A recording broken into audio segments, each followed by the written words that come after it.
लवकरच चौथा बॉम्ब फोडणार आहे असं महेंद्र दळवी यांनी म्हटलेलं आहे। मी बॉम्ब फोडल्यावरती काही जण रोहा सोडून विदेशात पळतील असा दावा महेंद्र दळवींनी केला आहे। महेंद्र दळवींनी नाव न घेता सुनील तटकरे यांच्यावरती टीका केलेली आहे। त्यांनी फोडलेले कॅश बॉम्ब फुसके निघाले असं महेंद्र दळवी यांनी म्हटलेलं आहे। चौथा बॉम्ब असा फोडणार आहे ना की ते रोहा सोडून मला असं वाटतं महाराष्ट्र सोडून विदेशात पलटी एवढं नक्की आहे। पण मला शेवटी संस्कृती आहे, संस्कार आहेत, हे सगळे जतनकामी कार्यकर्ते आहे।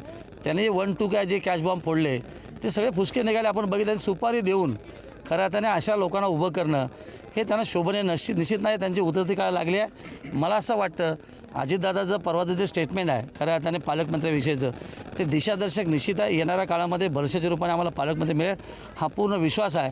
आणि जो रायगडचा विकास थांबला आहे तो अति गतीने विकास होईल